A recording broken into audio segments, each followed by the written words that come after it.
In the previous chapter, we discovered that machine learning is a branch of AI that allows an algorithm to improve its accuracy over time without being told explicitly how to do so. In this chapter, we're going to take it one step further and explore a machine learning technique called deep learning. Deep learning has become a bit of a buzzword these days, and for good reason. It works. It's a technique inspired by the structure and function of the human brain and has a wide application in our everyday lives, from image recognition to text analysis. Let's invite Yann Lequin back to tell us more about what deep learning is, how it works, and why we need to know about it.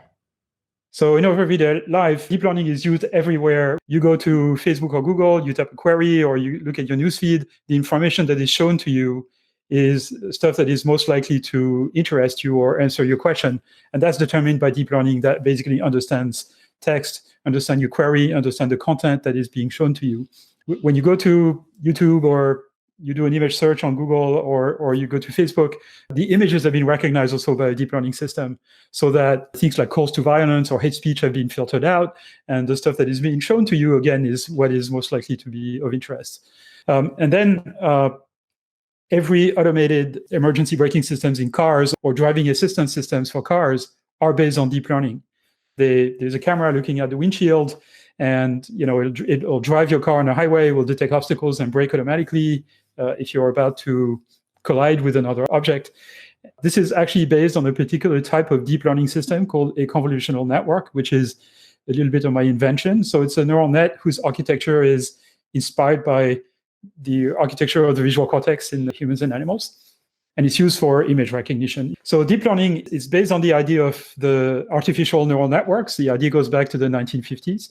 And the idea is to basically get inspiration from the brain. And the brain is composed of neurons, brain cells, that are connected with each other. And when we learn, the strength of the connections between those neurons changes. That's how we learn.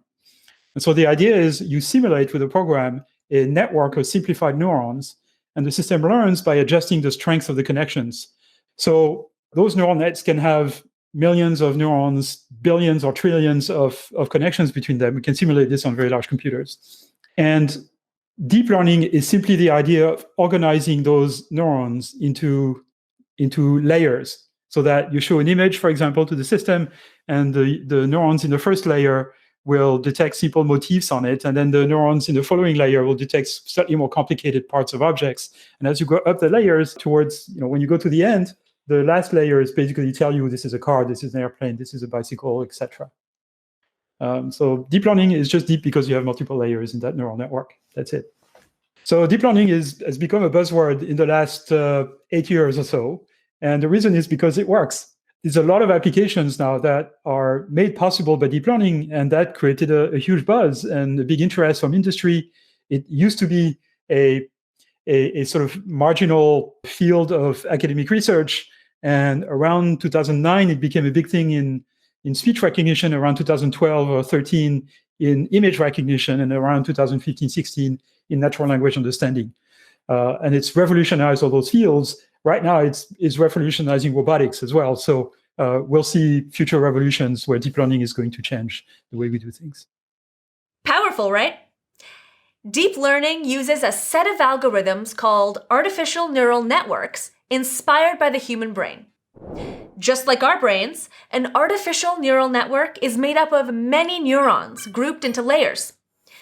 As data is passed through each neuronal layer, the algorithm progressively refines itself until it reaches the desired output.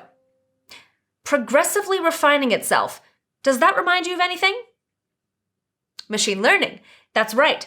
Because remember, deep learning is a branch of machine learning, which itself is a branch of AI. As Yann mentioned, deep learning has enormous potential. In fact, it's currently one of the most promising machine learning methods. I trust that you'll be hearing about it for a long time to come. And now, you too can be part of the conversation.